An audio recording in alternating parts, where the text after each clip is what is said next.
Thanks, everybody. I am trying to squeeze a 1-hour presentation into a 15-minute slot because I love Social Fresh. This is my 7th Social Fresh event. I've spoken at 4, attended 3. I've loved them all, so hopefully I don't disappoint you today. But I'm talking about 5 ways to create more profitable content today. A remix. Thank you. Some brand new stuff for you guys. Some of these were created at 2 a.m., so we're going to jump right in. So first of all, I'm Chris Moody at CN Moody. I'm with Oracle Marketing Cloud. I run an outstanding content and social team there. If you want to talk to us, it's Oracle MKTG for Marketing Cloud. Great stuff there. Follow along with us. I am addicted to field notes. I have a ton of them in my laptop bag. They're awesome. Their founder is awesome. I also have That's What She Said on my wedding band. Random trivia. I've been sued over a blog post. Raise your hand if you've been sued over a blog post. Awesome. There's people. We need to talk. Okay, cool. So yeah, I could write a great country song about marketing. Like I've been deposed, I've had like a 9-hour deposition, I've been sued over marketing, I've had my position eliminated, like all that fun stuff. So no problems with dogs or trucks, but I feel like I'm pretty qualified to talk about some disaster stories. So if you guys want to talk about those, happy to share. It's pretty cool to be sued for like $8 million when you don't have a couple dollars. So if you search for sued over a blog post, I'm #1 out of 14.2 million pages. And I don't really blog that much, so it resonated, and it was a fun experience that I'd love to share with you. This is my son, Branch. That's what that's there for. This is the all slide. So he's 3 years old now, so he's a lot of fun. I'm in Raleigh, North Carolina, so he's dressing up as Rory McIlroy for Halloween. So we're going to jump right in. What is profitable content? This requires that you talk to sales, and it's different for everyone. So we're going to go through this. But the first thing, let's talk about who salespeople are. So this is a real statistic, but 47% of sales reps would rather deliver a presentation without their underwear than their tablet. So when we talk about long-form content, just think about that. 64% of reps prepare for their meetings in the car. 44% prepare in the parking lot. So when you create that huge, great white paper, like just know that they're getting ready for the meeting before they walk in the door. 88% of CMOs, so jumping over to marketing, lack an integrated view of the customer. This is really scary. That means they don't know what you do online versus in the store. They don't know if you're engaging on social, if you click to open the email. So there's no one place to view all of that customer information. 65% of CMOs cannot measure ROI for digital marketing this year, 2014. With all the tools we have, still not happening, which is really scary as a marketer. So tying it together, 71% of reps receive materials from us as marketers, but 42% say they aren't involved at all. So marketing's still not talking to sales. Like we're not understanding what actually closes business. So when we talk about ROI, it might make sense to talk to the people who actually close business, which is going to be a theme in ways we create content. Yogi Berra summed this up a long time ago. I never blame myself when I'm not hitting. I just blame the bat, and if it keeps up, I change bats. After all, if I know it's not my fault I'm not hitting, how can I get mad at myself? So this is what we do as marketers, right? It's never us, it's the piece of content, or it's the tool. So we switch tools, or we create a new piece of content, so we never have that data-driven accountability. So we're going to talk about how to do that. So again, profitable content converts and creates revenue. So we're going to talk about 5 ways to create more of that. We group this into 3 big buckets: high effort, medium effort, low effort. So Jason hit on this earlier, which is a great presentation, but high effort is what most of us do. It's traditional blog content, paid content, ebooks, white papers. Medium effort is mostly Q&A, which is what works really well on Google. It's answers to questions, which somehow we categorize in FAQ pages instead of actually blogging about questions and answers now. Low effort is user-generated content, which some folks have talked about. I know Sue mentioned that, which is great. So let's look at how they actually perform. This is customer data, so real stuff here. For high effort content with the customers, what we're seeing is 1% of all the inbound traffic is to social with high effort content. So it's not really working that well on social. It performs well on the web page. It does do great things. It's good to put in your campaigns.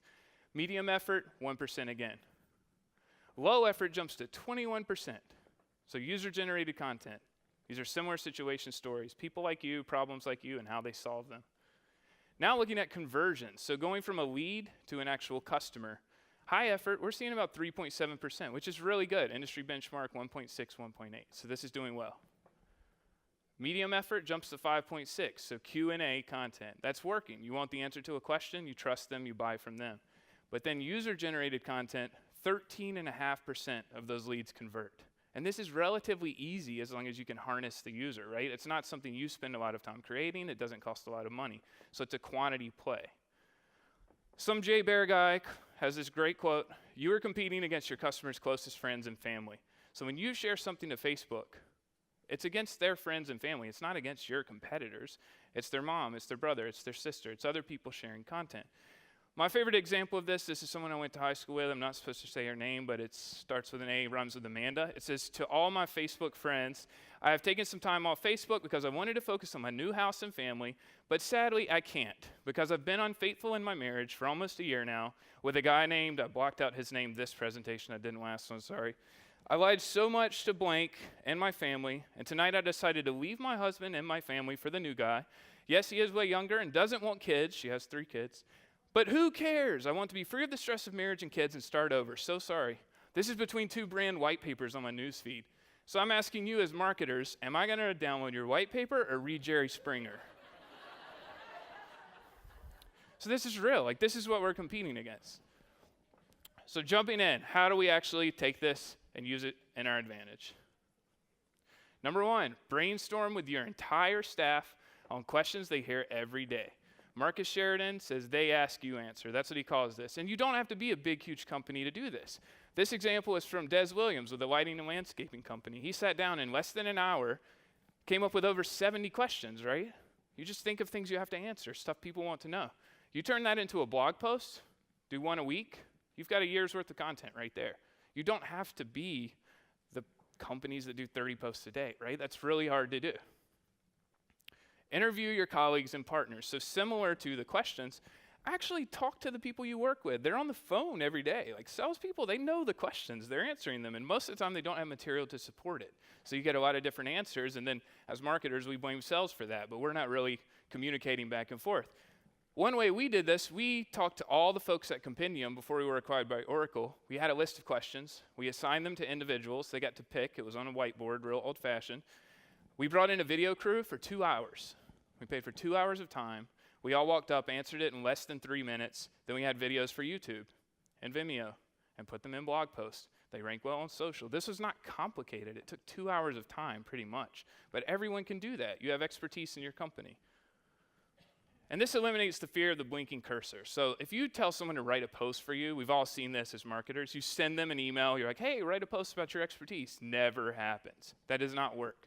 So you have to find ways to pull the information out, which is more of a journalism role. So as marketers, we have to embrace that. We have to take that into our hearts and understand we have to pull this content out. So it's a little bit of a different role than what we're used to.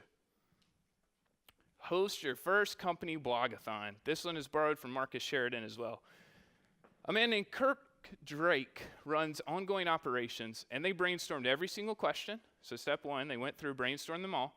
They assigned them to employees and said, for the next 3 days, take an hour and a half of your actual work time, not extra time, an hour and a half of your day, and answer some questions. So in 4.5 hours, over the course of 3 days, they had over 100 blog posts that they put on their blog that was answering questions.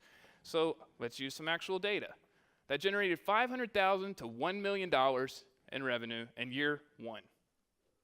This is not rocket science. It's old stuff. We just have to actually do the work to pull out the content. It doesn't always have to be a big flashy white paper, something that goes viral online. It's relevant content to the right person at the right time. We've said that as marketers for 20 years. We still don't do it. We just get up here and talk about it on stage, and we're like, yeah, we're sending the right thing to the right person. And you send an email to 100,000 people, and it's the same to every 100,000 person. Like, it's not individualized at all. You change the name, and then you're like, yeah, we're sending personalized stuff. It says, hey, Chris at the top. That's not what we're talking about. We're talking about relevant content. Stop trying to hit home runs. Thank you, Jason, for mentioning this earlier. This is so true. Let's look at what actually happens in baseball and talk about home runs. So since 1901, there have been 45 players that had a season where they hit more home runs than strikeouts. We're talking over, I think there's like 1,300 players in Major League Baseball, so over 130,000 individual seasons, 45 players have had a season with more home runs than strikeouts. So if you're consistently trying to hit home runs, you're going to strike out a lot. And if you strike out a lot without any success or a way to learn from your failures, it's pretty difficult to have job security because you can't show any success. Matt Hines has a great analogy for this. He said you have to shoot bullets before you fire the cannon. If you don't know where you're aiming, what the heck are you going to make? You're just shooting in the dark. You don't have data. You don't have customer information. So do some smaller pieces of content, figure out what works, and then build on that and create bigger pieces. This is how we do it. This is an actual slide we use to show our content and demand teams working together. We start with a big piece of content. We have a landing page. We surround that with social. We do blog posts about it. We do a slide share. We have ungated content. Then we follow it up. We did a webinar today with Ann Handley and gave away 200 copies of her book. So it's complementing the big pieces with lots of other pieces. So surround the home runs with base hits, baseball analogy. You guys know baseball in California. You just won the World Series again. Turn your email into content. This is my favorite. So everyone sends email. This is a company that sells a bunch of tires online. I can't disclose their name, but they are a customer of ours. They use Oracle Content Marketing. They're BCCing an email address now. They were answering questions about tires. What's the best tire from a Honda Odyssey? They answer this question now. They BCC an email address. It goes into Oracle Content Marketing. A marketing manager takes that, strips out the identifying information, throws some images on it, and then it looks like this. Pause for dramatic effect. So now they have a piece of content that works. They put it on their blog. They push it to marketing automation. It has trackable links to the sales rep, which means the sales rep gets paid if someone clicks the link and buys online. So this question that was dying in their inbox, now it's a blog post. If it's about winter tires, winter happens once a year, guys, and it's seasonal. So you can turn that into relevant content for your audience. Recap. I don't have time to do the recap. You guys can get the slides. So today, we released a new piece of content. Normally, you wouldn't see zombies with Oracle, but this is one of our goals. Like, we're passionate about helping marketers grow in their careers, right? It's Eloqua, Responses, Blue Kai, Compendium, lots of acquired brands. We integrate that together. But you guys should check this out. It's on BuzzFeed now. It just launched today. The 7.5 Deadly Sins of Content Marketing. So it's bit.ly/scary ebook. It's a really good piece of content, and it's themed to be relevant to tomorrow. Tomorrow's Halloween. And that's it for me. I know this is really fast. I'm blinking. I'm out of time. This is my son stuck under his fire truck. He actually slid down and got stuck under, so I captured a picture before I rescued him because that's the kind of dad I am. But if you guys want any help, like email me, helpmechrismoody@gmail.com. I'll answer any question. Thank you very much for your time.